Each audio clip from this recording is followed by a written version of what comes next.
Hello everyone, welcome to lead state. My name is Gaurav and today I am back again with a new video. Last 14 days बचे हैं cat में और 5 ऐसी mistakes अगर आप avoid कर दो तो आपके कैट में एस करने के चांसेस बहुत ज़्यादा बढ़ जाएंगे। हम आज कवर करेंगे। डेली बेसिस पे बहुत ज़्यादा स्टूडेंट्स से डिस्कशन करने के बाद हमें आइडिया लग जाता है कि स्टूडेंट्स के माइंड में क्या क्या चीज़ें चल रही हैं। एंड अगर हमने उनको आज ये बातें ना बताई तो ये लास्ट का 3 महीना जो बहुत ज़्यादा इंपॉर्टेंट है उनके हाथ से निकल जाएगा। जो बच्चे तो पूछ लेते हैं उनको तो हम गाइड कर देते हैं, बट जो लोग बेचारे टेंशन में रहते हैं और पूछ भी नहीं पाते, बहुत ज़्यादा चीज़ें उनके दिमाग में चलती रहती हैं और सारा टाइम बर्बाद हो जाता है, तो उनके लिए ये वीडियो बहुत ज़्यादा इंपॉर्टेंट है। तो ध्यान से देखना till the and so that आपको सारी बातों का आइडिया लग जाए।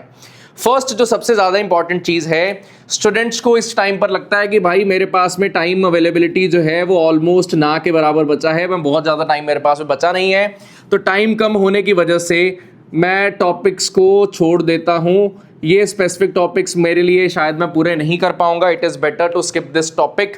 मैं आगे नहीं बढ़ पाऊंगा इस टॉपिक के साथ में। For example geometry, number system, modern maths, इनको तो स्टूडेंट स्किप करने वाली रेंज में पहले से डाल देते हैं कि सिर्फ अरिथमेटिक करता हूँ, अलजेब्रा के थोड़े बहुत पोर्शन कर लूंगा एंड देन मैं कैट में अच्छा कर पाऊंगा। आपको ये समझना इंपॉर्टेंट है, 14 वीक्स बचे हैं एंड 14 वीक्स में अगर आप फुल टाइम प्रिपरेशन कर रहे हो तो आप अप टू 800 प्लस आवर्स तक का टाइम अभी भी निकाल सकते हो। एंड अगर आप जॉब के साथ डेली 5 आवर्स पढ़ते हो और वीकेंड्स पे आप एटलीस्ट 10 आवर्स का स्ट्रेच रखते हो तो आप 600 प्लस आवर्स पे पहुंच जाते हो, जो कि बहुत बड़ा टाइम होता है। इसको हल्के में लेने का गलती मत करिए। सबसे पहले तो एटलीस्ट अक्टूबर एंड तक आपका ये टारगेट रहना चाहिए क्वांट्स के लिए, स्पेशली अगर हम बात कर रहे हैं तो आपको टॉपिक्स जो है जितना मैक्सिमम रैप अप कर सकते हो आपको करना चाहिए। अरिथमेटिक आपका फर्स्ट प्रायोरिटी रहता है ऑब्वियसली, क्योंकि अरिथमेटिक पे बहुत ज़्यादा क्वेश्चन जो है वो बनते हैं, तो अरिथमेटिक को तो आप रखो यहाँ पर फर्स्ट नंबर पे आपका रहना चाहिए कि ये फुल फ्लेज्ड आप कवर करोगे। अच्छे से डेप्थ में जाकर एक एक टॉपिक आपको रैप अप करना चाहिए। अरिथमेटिक के बाद में आपका सेकंड प्रायोरिटी अलजेब्रा रहना चाहिए। और ये मत सोचिए कि टाइम अवेलेबिलिटी नहीं है तो मैं छोड़ देता हूँ जी, इनमें से मेजर टॉपिक करिए। अगर आप ज्योमेट्री का भी बात करें तो ज्योमेट्री का आप एटलीस्ट उतना प्रैक्टिस तो जरूर करिए कि आप at least easy to moderate category के क्वेश्चंस को सॉल्व कर पाएं। और आप most of the students CAT, NMAT, SNAP, XAT देते हैं, तो आपका ज्योमेट्री जो आप पढ़ोगे वो आपको जैट में भी हेल्प करेगा। अगर आप कैट में अच्छा कर पाते हो तो आपको जैट में भी अच्छा करने का स्कोप बनता है अगर आप ज्योमेट्री पढ़ रहे हो। ऑन द अदर हैंड अगर मैं नंबर सिस्टम का बात करूं, एनमैट एंड स्नैप में मल्टीपल क्वेश्चंस आते हैं, तो आपका अगर नंबर सिस्टम कंप्लीटेड होगा एटलीस्ट उतना कर लो कि easy to moderate questions handle कर पाओ। डिफिकल्ट नहीं होगा, ठीक है, आप उस टॉपिक के मास्टर ना बन पाओ, that is absolutely fine, but at least आपका उतना प्रिपरेशन होना चाहिए कि आपका बेस कवर्ड है, आपने क्वेश्चंस लगा रखे हैं एंड आप क्वेश्चंस उनको सॉल्व करने की कंडीशन में आओ। ऐसा सिचुएशन ना हो जाए कि इजी टू मॉडरेट कैटेगरी का क्वेश्चन आ रहा है और आप स्किप कर दे रहे हो। आपको अच्छा खासा टाइम अभी अवेलेबल है। अगर अक्टूबर एंड तक का भी आप टाइम मान के चलते हो, 2 मंथ्स प्लस टाइम अवेलेबल है आपके पास में अभी, जिसमें आप सिलेबस कंप्लीशन पे ज्यादा फोकस कर सकते हो। अभी से आपको ये बिल्कुल भी दिमाग में नहीं रखना चाहिए कि टॉपिक में सीधा सीधा स्किप कर देता हूं। शायद आपको कोई टॉपिक समझने में प्रॉब्लम आए, उन टॉपिक्स को आप एक बार के लिए अवॉइड करने का फिर भी सोच सकते हो, बट जब तक आपने पढ़ा ही नहीं है तो कोई सेंस नहीं बनता कि आप उसको डायरेक्टली लीव कर दो। तो आपका अरिथमेटिक, अलजेब्रा, थर्ड प्रायोरिटी आपका नंबर सिस्टम और ज्योमेट्री में से कोई भी एक हो सकता है, डिपेंडिंग अपॉन आपका जो प्रिपरेशन लेवल्स हैं अभी क्या है और आपने क्या क्या टॉपिक्स कवर कर लिए हैं। और लास्ट में मॉडर्न मैथ्स भी मैं ये सजेस्ट नहीं करता कि कोई स्टूडेंट छोड़ दे, ऑल्दो बहुत कम क्वेश्चन आएंगे मॉडर्न मैथ्स के ऊपर, बट स्टिल 1 से 2 क्वेश्चन अगर आ रहे हैं इजी लेवल के, आप रैप अप कर सकते हो। और वो नंबर सिस्टम पढ़ा हुआ जो मॉडर्न मैथ्स आपने पढ़ा होगा, पीएनसी प्रोबेबिलिटी वाला पार्ट, वो आपको एनमैट में और स्नैप में हेल्प करेगा। तो इनका बहुत ज्यादा डेप्थ में जाकर पढ़ने का नीड नहीं है, बट 15 to 20 आवर्स अगर आप मॉडर्न मैथ्स में इन्वेस्ट कर दो, 25 to 30 आवर्स आप नंबर सिस्टम में इन्वेस्ट कर दो, तो आप उस सिचुएशन में आ जाओगे कि आप इजी टू मॉडरेट लेवल के क्वेश्चंस को अटेम्प्ट कर पाओ। और पीएनसी प्रोबेबिलिटी का हेल्प थोड़ा सा डीएलआर सेक्शन में भी मिल जाता है, तो इट इज वाइज कि आप इनको रैप अप करने का जरूर सोचिए। अभी से स्किप करने का प्लान मत रखिए, अभी वो सिचुएशन नहीं आया कि आप स्किप करने का सोचिए। ठीक हो गया। Now if we talk about DLR section, DLR में टॉपिक वाइज चीज़ों का बहुत बड़ा कोई रोल नहीं है। एक ओवरव्यू आपका आइडिया होना चाहिए टॉपिक्स कौन कौन से एग्जिस्ट करते हैं एट दिस स्टेज। मुझे ऐसा लगता है कि मोस्ट ऑफ द स्टूडेंट्स को आइडिया होगा, तो टॉपिक वाइज प्रैक्टिस करना बहुत ज़्यादा सेंसिबल एडवाइस नहीं रहेगा इस स्टेज पे। आपको इस टाइम पर मिसलेनियस प्रैक्टिस करना है, क्योंकि डीएलआर में टॉपिक्स का बहुत ज़्यादा रोल नहीं है। सेट थ्योरी, गेम्स, डीआई, इसको अगर छोड़ दें तो एज सच को टॉपिक्स का कोई काम नहीं है। आपने अगर प्रैक्टिस करा होगा मिसलेनियस प्रैक्टिस, तो उसमें ये टॉपिक्स की भी कवरेज हो जाता है, तो इट विल बी बेटर आप रोज का 2-3 टेस्ट दो तीन क्वेश्चंस एटलीस्ट उसके प्रैक्टिस करो, उतने पजल्स आपके रोज के सॉल्व हों, ये आपके लिए बहुत ज्यादा इंपॉर्टेंट है इस स्टेज में। Similarly if we talk about VRC section, again कोई टॉपिक का रोल नहीं है, तो आपका प्रैक्टिस बहुत ज्यादा इंपॉर्टेंट बन जाता है। तो इस टाइम पर अगर क्वांट्स के लिए आप सोच रहे हो टॉपिक्स को स्किप कर देंगे, बहुत ज्यादा टाइम नहीं बचा है, तो there is still time time utilisation की बात है, अच्छे से पढ़ लोगे तो अभी भी आप अच्छा कर सकते हो जी। ये गलती मत करो कि मैं टॉपिक छोड़ देता हूं जी, अब नहीं हो पाएगा। अब सेकंड जो है, जो सबसे बड़ा blunder most of the students करते हैं और अभी भी करते हैं, मैं बार बार उनको क्लासेस में भी बोलता रहता हूं, बट स्टिल जब मैं उनके डैशबोर्ड देखता हूं वो गलती पे अटके रहते हैं, वो आगे नहीं बढ़ पाते। That is attempting the tests.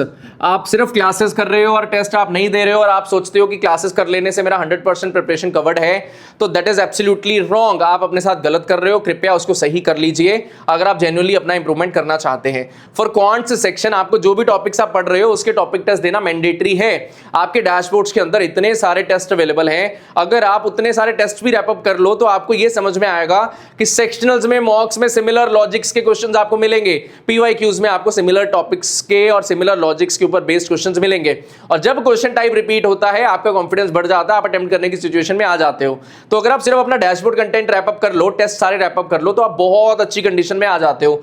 आप 100% मैनेज नहीं भी कर पा रहे, एटलीस्ट 60% स्वीट स्पॉट है। अगर 60% पे पहुंच जाते हो तब भी आप बहुत बढ़िया पोजीशन पे हो। टेस्ट को डिले ना करिए। आप अरिथमेटिक पढ़ते हो, जो भी सब टॉपिक पढ़ते हो, टेस्ट दो। अलजेब्रा पढ़ रहे हो, टेस्ट दो। कॉन्सेप्ट पढ़ना और एप्लीकेशन की तरह उसको सॉल्व कर पाना, उसमें बहुत बड़ा डिफरेंस होता है। अगर आप इस सोच पे चल रहे हो कि मैं पहले सारा सिलेबस रैप अप करूंगा, उसके बाद में मैं टेस्ट दूंगा, तो भाई मेरे सब भूल चुका होगा तेरे को, तब नहीं कर पाएगा। तब तुझे दोबारा रिवाइज करना पड़ेगा, फिर से रिवाइज, फिर से रिवाइज, फिर से रिवाइज। वो नेवर एंडिंग लूप है, उसमें मत फंसना। मोस्टली स्टूडेंट्स उस लूप पे फंसकर अपना बेड़ा गर्क कर लेते हैं हर साल। आपको नहीं करना है। आज उतना टाइम है कि संभाल सकते हो अपनी चीजों को। टेस्ट दो, इंपॉर्टेंट है। क्वांट्स की अगर मैं बात करूं, जब तक आपका arithmetic, algebra and at least one among number system and geometry नहीं हो जाता, तब तक आप सेक्शनल से स्टार्ट ना करिए।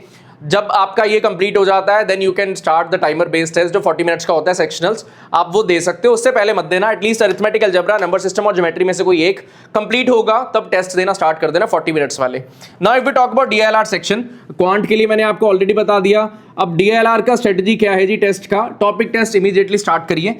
आपके डैशबोर्ड के सारे टेस्ट अगर आप रैप अप कर पाओ तो वो बहुत अच्छा नंबर होगा।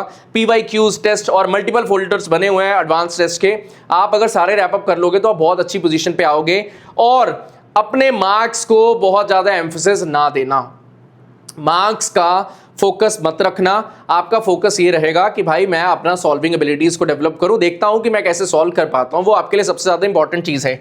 सेम चीज आपका वीआरसी सेक्शन, आप जो है वो टॉपिक टेस्ट रैप अप करिए, सारे के सारे टॉपिक टेस्ट रैप अप करिए। एक बार आपके वो रैप अप हो जाते हैं तो इमीडिएटली फ्रॉम टुडे ऑनवर्ड्स एक स्ट्रॉन्ग ग्रिप आपने बना लिया, आप अपने सेक्शनल स्टार्ट करने की कंडीशन में आ जाते हो डीएलआर एंड वीआरसी के लिए। तो लास्ट का जो आपका 97 डेज है उसमें बहुत सारे टेस्ट, टॉपिक टेस्ट होंगे। एक बार स्ट्रॉन्ग होल्ड बना लिया देन आपके sectional test and full length mocks वो पैरेलली रन होंगे और आपका पूरा का पूरा प्रिपरेशन जो है वो टेस्ट के ऊपर बेस्ड होगा for both of these sections. Quant के लिए टॉपिक टेस्ट पे मेजर होल्ड बनाना पड़ेगा आपको। सेक्शनल्स पे जाने से पहले अरिथमेटिक, अलजेब्रा, नंबर सिस्टम और ज्योमेट्री में से एटलीस्ट एक कंप्लीट कर लो, सो दैट आप उस सिचुएशन में आ जाओ कि अच्छे खासे नंबर्स आपके बनना स्टार्ट हो जाएं अगर आप सेक्शनल्स की बात करो। ठीक है। अब तीसरा चीज, जब आप टेस्ट देते हो तो मार्क्स लो आते हैं, और जैसे ही मार्क्स लो आते हैं स्टूडेंट्स नेवर एंडिंग लूप में फंस जाते हैं, जिसमें वो सोचते हैं मैं रिवाइज करूंगा उसके बाद टेस्ट दूंगा, या फिर वो बहुत ज्यादा डिमोटिवेट हो जाते हैं और सोचने लगते हैं मेरा इस ईयर कैट में कुछ नहीं होगा, होप्स लूज कर देते हैं और प्रिपरेशन अपना छोड़ देते हैं। आई होप सो आपको पता होगा कि आपको एक सेक्शन क्वांट में सर्वाइवल के लिए सिर्फ 5 क्वेश्चन चाहिए सेक्शनल कट ऑफ को क्लियर करने के लिए। डीएलआर में सेक्शनल कट ऑफ को क्लियर करने के लिए मोस्ट ऑफ द टाइम 5 से 6 क्वेश्चंस लगता है, एंड वीआरसी में सेक्शनल कट ऑफ को क्लियर करने के लिए 7 से 8 क्वेश्चंस ही लगता है, डिपेंडिंग अपॉन डिफिकल्टी लेवल और बहुत सारे फैक्टर्स आ जाते हैं। बट एक बेयर मिनिमम की अगर बात करें तो बहुत बड़ा टारगेट नहीं है। अगर आप आज भी बहुत डेप्थ में जाकर पढ़ लो, अगर मैं 99 प्लस परसेंटाइल्स की बात करूं तो 10 question in each section, VRC में around 12 questions, DLR and quants में 10 क्वेश्चंस पे आप 99 प्लस की रेंज में चले जाते हो, एंड अप टू 11-12 क्वेश्चंस में आप 99.5 प्लस की कैटेगरी में चले जाते हो। तो अगर क्वांट में आप 22 के 22 क्वेश्चन हैंडल नहीं कर पा रहे हो तो भाई टॉपर भी उतने क्वेश्चंस नहीं कर रहा, टॉपर भी कोई 20 क्वेश्चन क्वांट में नहीं करके आ रहा है, टॉपर भी आपका 12-13 क्वेश्चन में 36-40 मार्क्स के क्लोज में 99 प्लस 0.5 प्लस की कैटेगरी में चला जाता है। तो बहुत ज्यादा का टेंशन लेने का नीड नहीं है। आपका एग्जीक्यूशन मैटर करता है कि आप टेस्ट को कैसे अटेम्प्ट कर रहे हो। बहुत ज्यादा प्रेशर तो नहीं आ गया आपके ऊपर, आप क्वेश्चन ही नहीं हैंडल कर पाओ, उसके ऊपर चीजें बड़ी डिपेंड करती हैं। आपका क्वेश्चन सिलेक्शन का रोल बहुत ज्यादा है और क्वेश्चन रिजेक्शन का रोल भी इक्वली है कि आप डिफिकल्ट क्वेश्चन को अगर लीव कर पा रहे हो, इजी टू मॉडरेट आप पिक कर पाते हो तो आपके अच्छा करने के चांसेस बहुत ज़्यादा बढ़ जाते हैं। ऑन द अदर हैंड अगर आपको टॉपिक बहुत अच्छे से आते हैं, अगर आप वो कर पाते हो तो आपको एज मिलता है कि आप अपना परसेंटाइल जो है वो आगे लेकर जा सकते हो। तो होप्स लूज करने का कोई पॉइंट नहीं है जी, अभी उतना मेहनत आपका किया जा सकता है कि आप जो है वो कैट में अच्छा कर जाओ। होप्स लूज करने का कोई नीड नहीं है। आप सोच रहे हो भाई साहब नेगेटिव हो चुका है सारा, मैं तो कर नहीं पाऊंगा, there is no point thinking the same. आप थोड़ा मेहनत कर लोगे, आपका परसेंटाइल्स बेटर होना ही होना है। 7, 8, 9 क्वेश्चंस लगाना कोई बड़ी बात नहीं है। और एक रियलिस्टिक सिनेरियो मैं बता देता हूँ, लोग 4-5 टेस्ट देते हैं ना, उनको नेगेटिव 0 या सिंगल डिजिट का मुंह देखना पड़ जाता है, तो वो टेस्ट देना बंद कर देते हैं। एक सिंपल लॉजिकल बात समझना, अगर आप 50 टेस्ट दे रहे हो, लगभग 3500 क्वेश्चंस उसमें अटेम्प्ट हो जाते हैं। अगर मैं सेक्शनल फुल लेंथ मॉक्स की बात करता हूं ना, 3500 क्वेश्चंस अगर आप अटेम्प्ट कर ले रहे हो कैट से पहले, मॉक सेक्शनल टाइमर बेस्ड, तो आप उतना रेडी हो जाओगे कि आप टाइमर सिचुएशन में कैट में अच्छा हैंडलिंग कर पाओ। सिमिलर टाइप भाई रिपीट होना स्टार्ट हो जाता है इतना प्रैक्टिस के बाद में। आपके स्टार्टिंग के 5 क्वेश्चंस में 0 नेगेटिव सिंगल डिजिट मार्क्स आ जाएगा, धीरे धीरे वो मार्क्स बढ़ना है। मैं बहुत बार बता चुका हूं कि ये जो ग्राफ है प्रिपरेशन का आपका, ये धीरे धीरे धीरे धीरे धीरे बढ़ना स्टार्ट होता है, बट एकदम से भागता है उसके बाद में। आप अगर इसी पॉइंट पर आकर रुक गए भाई इंप्रूवमेंट नहीं हो रहा, इस पॉइंट पर आकर रुक गए इंप्रूवमेंट नहीं हो रहा, तो ये स्टेज पे जो आपको पहुंचना है भाई कैसे जाएगा। समझना होगा कि जब आप बार बार टेस्ट दे रहे हो, आप अपनी गलतियां सीख रहे हो, सॉल्विंग एबिलिटी अपना डेवलप कर रहे हो, तो धीरे धीरे आपका ग्राफ ऊपर ही जाना है। सेम टाइप का क्वेश्चन, सेम टाइप का कॉन्सेप्ट बार बार आप कर रहे हो, ऐसे कैसे गलत हो जाएगा। सॉल्व होगा ही होगा, बट आपको टेस्टिंग फेज में जाना पड़ेगा। जब तक आप सोच रहे हो सिर्फ क्लासेस कर लेने से मेरा प्रिपरेशन कंप्लीट है, आप एकदम गुमराह हो चुके हो जी। उसको सही करिए, टेस्ट देना बहुत ज्यादा इंपॉर्टेंट है। टेस्ट टॉपिक टेस्ट भी होंगे, साथ साथ में सेक्शनल्स एंड फुल लेंथ मॉक्स, उसके बिना आपका प्रिपरेशन अधूरा है। इस जाल में मत फंसिएगा कि टेस्ट को आप अवॉइड कर दें जस्ट बिकॉज आपके मार्क्स कम आ गए हैं। ठीक है, मार्क्स कम आएंगे, उसको लर्निंग के पॉइंट पे रखिएगा कि चीजें सीखनी है, सही करनी है और बेटर होकर नेक्स्ट टेस्ट मुझे देना है। प्रॉपर एनालिसिस के बाद में नेक्स्ट दिया हुआ टेस्ट हर बारी आपको हेल्प करेगा स्कोर इंप्रूवमेंट करने में। Then next most important part is collecting preparation materials. अगर आप अभी भी उस स्टेज पे हो कि भाई मेरे डैशबोर्ड का कुछ भी अभी कंप्लीटेड नहीं है, क्योंकि किसी फ्रेंड ने कुछ ऐसा भेज दिया कि भाई वो उसने बोल दिया या उसने किसी से सुन लिया कि ये बेस्ट है, आपके पास जो अपना अवेलेबल था आपने उसका प्लान पूरा का पूरा चौपट कर दिया और आप उस मटेरियल के पीछे भाग लिए, या कोई आपके पास टेस्ट सीरीज ऑलरेडी अवेलेबल है, आपको किसी ने बोल दिया कि यार ये भी टेस्ट सीरीज अच्छा है, आपने एक और बाय कर लिया। मटेरियल उतना ही रखिए जिसको यूटिलाइज कर पाएं। रैंडमली बहुत सारे मटेरियल्स कलेक्ट करने का मतलब सिर्फ और सिर्फ कंफ्यूजन पैदा करेगा और कुछ भी नहीं होगा। बहुत ज़्यादा मटेरियल्स से अगर बच्चों का रिजल्ट आने लगता तो भाई टनों के हिसाब से मटेरियल इकट्ठा करने का पावर है सबके पास में। आज की जनता ऐसी है, मटेरियल कलेक्ट करना बहुत सिंपल टास्क है, डाउनलोड करना नेट सबके पास है, कोई बड़ी बात नहीं है।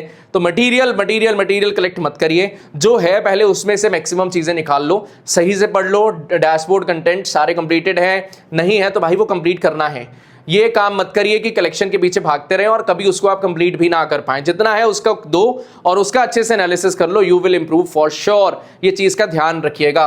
एंड इसका जो लास्ट पॉइंट है, most important part, secret sauce provide कर दीजिए।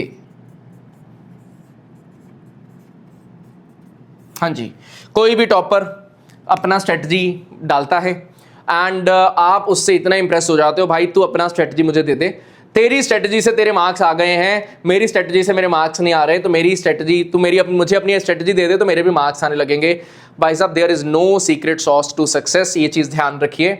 अगर आप बार बार इसी रास्ते पे सोचते रहोगे, शॉर्टकट ढूंढ रहे हो बेसिकली आप, क्योंकि आपका पढ़ाई अच्छे से नहीं हुआ है, तो आप शॉर्टकट ढूंढ रहे हो कि कोई ऐसा स्ट्रेटजी मिल जाए जो एकदम से गेम चेंज कर देगा। भाई तेरे को अगर यहाँ से यहाँ जाने का मन है ना, तो तेरा अपना हार्डवर्क ही तुझे आगे लेकर जाएगा। उसके लिए तुझे कंसिस्टेंटली क्वेश्चन सॉल्विंग करना पड़ेगा, एप्लीकेशन डेवलप करना होगा, टेस्ट देना होगा, उसका एनालिसिस करना होगा, रिवीजन इंटैक्ट रखना होगा, पीवाईक्यूज रैप अप करना होगा। ये लास्ट के 3 महीने इसी पे आपका प्रोसेस चलना है। आप अगर डिमोटिवेट होकर थोड़ा भी थम जा रहे हो, रुक जा रहे हो, कोई और आपकी सीट खा जाएगा। जब तक आपको इस चीज का रियलाइजेशन नहीं है, तब तक आप अपने एंड से बेस्ट नहीं दे सकते हो। At the end of the day आपको हर बार फील होना चाहिए, आज अपना बेस्ट करना चाहिए था, मैं उतना नहीं कर पाया हूं। हर बार और करने का आपके दिमाग में रहना चाहिए कि आज नहीं हुआ कल करके रहूंगा, और अगर कल ना हुआ तो उससे पहले सोऊंगा नहीं। उतना आपके अंदर डेडिकेशन होना चाहिए, उतना परसिवियरेंस होना चाहिए कि भाई करके ही रहना है, उसके बिना मैं रुकने वाला नहीं हूं। आप अगर ढीले पड़ गए, भाई थक गया हूं, बहुत ज्यादा एग्जॉस्टेड है, मॉक में मार्क्स कम आ गए, नेगेटिव एनर्जी से डूब गए हो एकदम ही, तो फिर आप आगे नहीं बढ़ पाओगे। आपको विनर्स माइंडसेट रखना पड़ेगा। लास्ट सिचुएशन डिफिकल्ट है, ये लास्ट का 3 महीना बहुत रगड़ना पड़ेगा खुद को, बट आपका रिजल्ट जो बनना है वो इसी टाइम से बनना है। तो कृपया इन 5 बातों का ध्यान रखिएगा। इन 5 बातों का ध्यान आपने रख लिया और एंड स्टेज तक आप टिके रह गए तो आधा काम तो आपका वैसे ही हो गया है। फिर बाकी पेपर में जाकर आपने एग्जीक्यूशन करना है एंड फिर वो वैसी परसेंटाइज आ जाएंगी जिससे आप अपना जो टॉप 20 स्कूल सोचकर प्रिपरेशन स्टार्ट किए थे ना, वहां पर जाने की सिचुएशन में आ जाओगे। I hope so each and every point is clear to you. मैं जो बात आपको बताना चाहता था आपको अच्छे से क्लियर हुआ है। फिर मिलते हैं किसी और वीडियो के साथ में। आज के लिए इतना ही। Thank you, bye bye.